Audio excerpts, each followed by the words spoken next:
Essa é a minha polvo de estimação, a sashimi. E isso é um cofre com as comidas favoritas dela. O único problema é, para chegar a este cofre, ela precisa usar sua incrível inteligência e destreza para percorrer esta pista de obstáculos subaquática de 9 partes. E assim como eu fiz uma pista de obstáculos para os esquilos, já vou avisando aqui.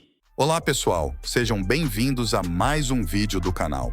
Neste vídeo, Mark, que tem um polvo de estimação a sashimi, resolve testar sua inteligência em um labirinto subaquático de 9 partes, testando todas as suas habilidades ao extremo.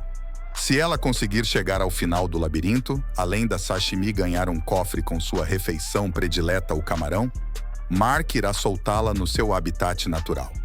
Será que ela consegue chegar ao fim? Voltar 6 meses no tempo, quando eu decidi ter um polvo de estimação para ver com os meus próprios olhos se eles são tão inteligentes quanto dizem. Eu levei ela para o Crunch Labs e coloquei num tanque repleto de água salgada e devidamente decorado. E ela já se sentiu em casa. A primeira coisa que me chamou a atenção foi a curiosidade dela. Por exemplo, quando eu coloco qualquer coisa no tanque, até o meu braço, ela corre para interagir. Daqui a pouco eu falo sobre isso, mas além de segurar com força as coisas como a minha mão, ela é muito forte!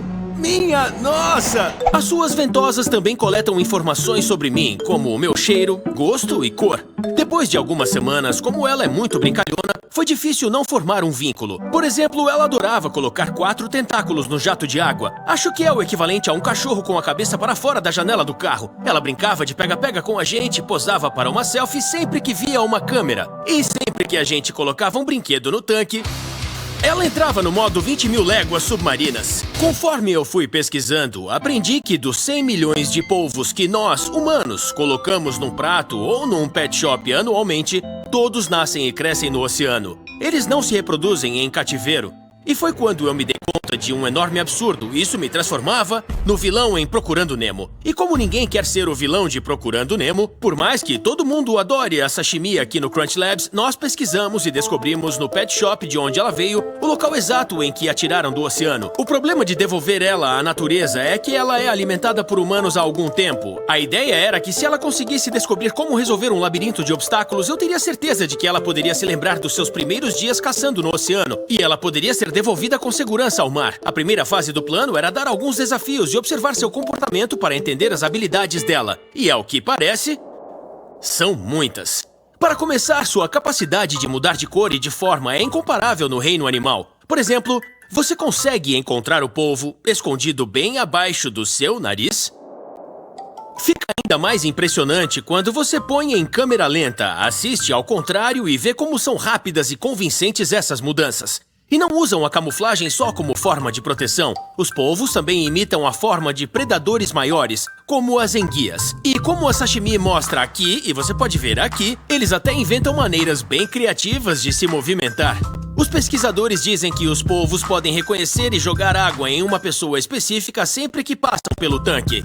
E sabem reconhecer essa pessoa, mesmo que ela troque de roupa. Também dizem que o polvo consegue jogar vários jatos de água no interruptor para apagar as luzes da sala. Também não é incomum que eles fujam dos seus tanques à noite para mapear melhor a sala em que estão, ou invadir outros tanques em busca de comida, e de manhã voltam ao seu tanque original como se nada tivesse acontecido. Depois de alguns meses de observação, quando a gente finalmente se entendeu melhor, tínhamos todos os dados para poder entrar na fase 2. Depois de muita reunião, CAD, impressão 3D e cortes a laser, nós chegamos até aqui. Começando pelo fim da nossa pista de obstáculo, o cofre dourado. Se ela descobrir como abrir a porta do cofre, ela ganha 1,5 kg de camarão, a comida favorita dela, que está ali dentro. A gente sabe que ela ama camarão porque durante uma semana a gente preparou um buffet de frutos do mar com 4 opções diferentes. E nas 4 vezes que fizemos o experimento, o aroma do camarão foi sempre o mais irresistível. Mas para ganhar essa recompensa suculenta, ela vai ter que merecer. Começando com o desafio número 1. Por baixo, por cima. Ela precisa descobrir como passar por baixo da barreira de pedras e depois por cima da barreira de bolas flutuantes.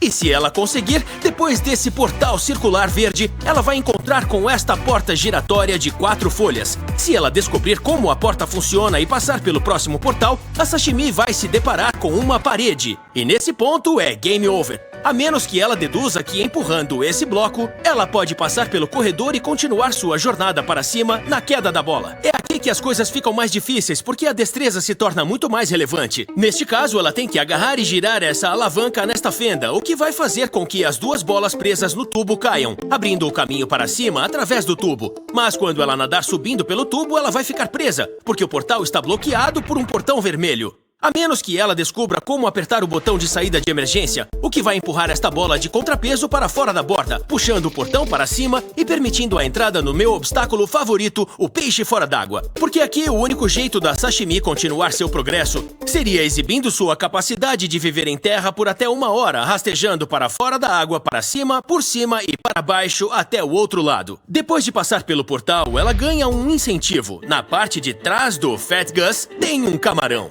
Isso faz referência à armadilha para turistas no labirinto de esquilos, em que uma noz é colocada estrategicamente para dar a oportunidade de uma foto incrível. Mas neste caso eu chamo de medusa porque enquanto ela come o camarão com o bico, que fica na parte de baixo, entre seus tentáculos, vai parecer que o Fat Gus tem 8 lindas e loiras trancinhas. E agora, revigorada, tomara que a sashimi tenha forças para o penúltimo desafio, que é um obstáculo duplo, porque tem 6 buracos no topo que vão desde pequenos a muito pequenos, e se ela seguir o caminho mais fácil se espremendo pelo maior buraco, ela vai ter que atravessar mais labirinto. Já pelo buraco menor, ela cairia direto no final. De qualquer forma, ela chega até aqui. E se ela resolver o quebra-cabeça final abrindo o cofre, ela não só ganha o buffet livre de frutos do mar, mas também prova o quanto ela é rápida com seus tentáculos para lidar com a sua volta para o oceano no cantinho de mar onde ela foi criada. Então, com tudo pronto, tudo o que restou foi abrir essa válvula. E enquanto o cheiro de camarão fresco se espalha no aquário, ela se espreme pelo tubo como um gladiador de 8 patas num coliseu de água salgada. Antes de chegar ao tanque principal e explorar um pouco as dimensões do labirinto, ela conseguiu entrar relativamente rápido, mas então meio que relaxou. Como se ela não entendesse bem o que deveria fazer a seguir. Mas como não dá para ignorar o cheiro irresistível de camarão fresco por muito tempo, ela finalmente ficou curiosa e começou a explorar. A primeira coisa que notei é que quando ela está em um novo ambiente, ela meio que mapeia as coisas coletando dados com seus tentáculos, ao invés de simplesmente nadar sem rumo. Rapidinho, ela descobriu tudo. Mas tudo bem, o primeiro desafio era fácil mesmo. Como eu já tinha observado ela no tanque, eu percebi que ela sabia cavar muito bem e se enterrar na areia, usando a propulsão de água de seu tubo sifão para remover as pedras. As bolas foram um desafio ainda mais simples, e depois de atravessar, dá pra ter uma noção de como ela usa seus tentáculos como olheiros para coletar informações fundamentais. Na natureza, os polvos podem estender os tentáculos ao redor e dentro de fendas, não só para cheirar e provar, mas também para ver e pensar de forma independente. O primeiro obstáculo foi simples, mas descobrir como operar uma porta giratória seria um teste muito mais difícil. Uau! Entendi. Acho que já sei como vai ser. E este foi o primeiro indicador de que essa seria uma batalha de inteligência. Foi uma sensação parecida a quando os esquilos conseguiram superar minha ponte de corda de instabilidade, pulando por cima como se ela não existisse. Eu deveria ter previsto isso. Como você pode ver nesse vídeo de um polvo escapando de um barco, se a abertura for maior do que o seu bico, que é a única parte dura do corpo do polvo, ele vai conseguir passar. No replay, dá pra ver o bico ou a boca da sashimi bem aqui. Por mais que essa parte pareça um narigão, na verdade é o corpo, onde ficam todos seus órgãos vitais, como seu cérebro, estômago, brânquias, rins, saco de tinta, sifão e seus 3 corações. 2 outros fatores sobre os polvos é que seu sangue é azul porque é a base de cobre, que é mais eficiente em ambientes frios e com baixo oxigênio. E se perderem um tentáculo, eles crescem de novo e ficam idênticos ao original. E agora, o empurra-bloco. Ela chegou a esse ponto e ficou confusa e sem um caminho óbvio a seguir. Mas é aqui que a sua curiosidade natural compensa. Ela não está só sentindo com os seus tentáculos, mas também puxando e empurrando constantemente para ver com o que ela pode interagir. E então, por instinto, ela descobriu que essa parte vermelha não tinha tanta resistência assim e abriu o caminho para a queda da bola. E eu sabia que esse seria difícil. Primeiro, porque não tem espaço suficiente para ela se espremer. E segundo, empurrar e puxar as paredes também não iria resolver. E depois de lutar em vão por algum tempo para descobrir o que precisava fazer, ela ficou frustrada e simplesmente parou e ficou sentada, quase como se ela estivesse processando todos os dados que tinha coletado. E foi nesse momento que eu tive certeza que eu tinha perdido a batalha. Enquanto ela estava se exibindo, mantendo contato visual comigo, ela estendeu um de seus tentáculos, agarrou e depois girou a barra, que acabou deslocando as bolas.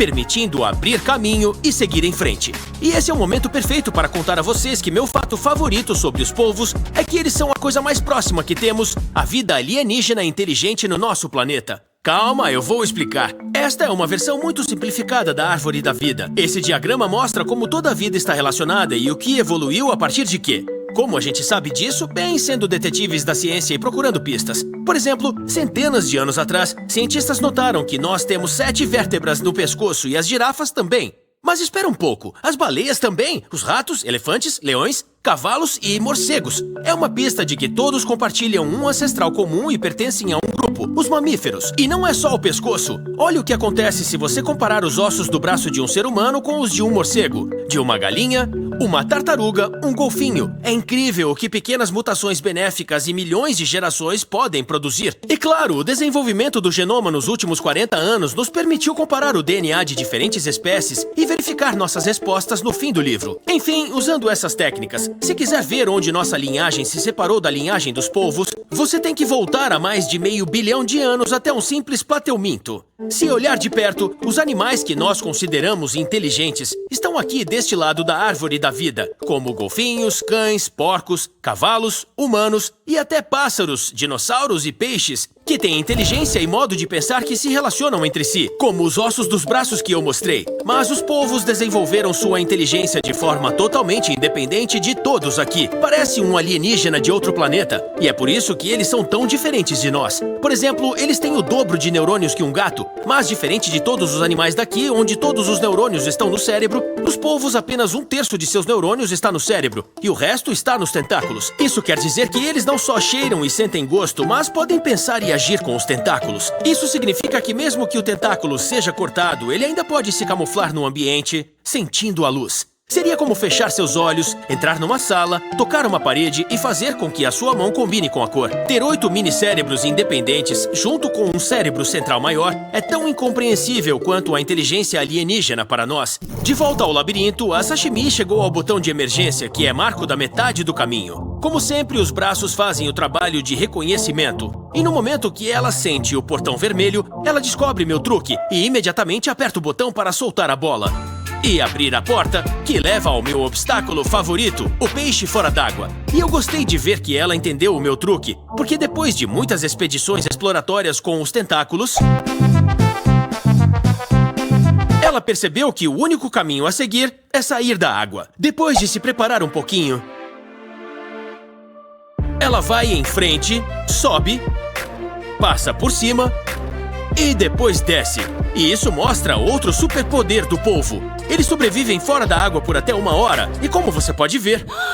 Olha! Tem um polvo comendo caranguejo! Também por isso eles são grandes caçadores, dentro e ao redor das poças de maré. E agora que chegamos à reta final, acho que ela merece uma pausa para um lanche com a medusa. Como eu esperava, assim que ela viu o camarão nas costas dele, começou a mastigar com o bico. E como ele fica bem no meio dos tentáculos, isso nos dá ideias de diferentes penteados para o Fat Gus. Começando com uma opção loira praia mais fluida, que pode se transformar em um topete mais moreno. E ela consegue alterar a aparência porque todos os polvos têm 4 truques na manga. Primeiro, a pele deles é coberta por sacos chamados cromatóforos, cheios de pigmento preto, vermelho ou amarelo. O polvo usa seus músculos para inflar esses sacos com um balão para conseguir qualquer combinação dessas 3 cores. Eles ainda têm uma camada abaixo chamada iridóforos, que refletem comprimentos de onda de luz, resultando num azul como o dos pavões ou besouros. Depois ainda tem outra camada que reflete a luz ambiente chamada luciforos. Além de tudo isso, eles podem usar uma estrutura muscular chamada papila para alterar a textura da pele, criando sulcos e lombadas. E como eles acionam essas estruturas em 200 milissegundos, mais rápido que um piscar de olhos, isso faz do polvo um mestre do disfarce no reino animal. Agora ela entrou no labirinto e vemos que ela escolheu o buraco maior, portanto terá mais labirinto pela frente. E eu estou adorando isso, porque é muito a cara da Sashimi. E a gente percebe que ela está a fim de brincar por um tempo e fazer todas as escolhas erradas do labirinto. Mas no fim ela se cansou e pegou um atalho. Isso significaria a desclassificação, mas eu demonstro maturidade e deixei pra lá. E chegamos ao cofre dourado. Depois de 1 mês de treinamento em todos os obstáculos, ela conseguiu. E com a maré a seu favor, ela foi direto até a porta, arrancou com seus tentáculos e imediatamente se deleitou com o delicioso sabor de uma vitória merecida com a maior pilha de camarão que ela já viu. E depois dela se empanturrar, era hora de cumprir minha parte do acordo e dar a ela o final feliz do Procurando Nemo que ela merecia. Eu dirigi 8 horas pelo litoral até a praia exata onde ela nasceu. Como ela descobriu as soluções de todos os meus desafios, eu tinha certeza de que ela saberia se lembrar de como era caçar o próprio alimento em mar aberto. E foi um momento agridoce. Tem uma coisa sobre os polvos que eu ainda não contei. O tempo médio da vida de um polvo é cerca de 1 ano e meio apenas. Em seu ato final, depois de botar seus ovos, a fêmea continua vigiando e protegendo seus filhotes até o ponto de parar de comer e morrer. Isso é exatamente o que a mãe fez por ela exatamente nessas mesmas poças de maré. Logo, a sashimi poderá adicionar uma geração à árvore da vida que está em constante evolução. Só que desta vez, talvez criando uma linhagem de descendentes super inteligentes e que resolvem enigmas. Sabendo tudo que você aprendeu sobre a sashimi, não surpreende saber que ela tem muito bom gosto em brinquedos. O que também não deve ser surpresa para você que assiste aos vídeos que eu faço há 12 anos, é que aprender ciência e engenharia não precisa ser chato. Foi por isso que criei uma empresa de brinquedos chamada Crunch Labs.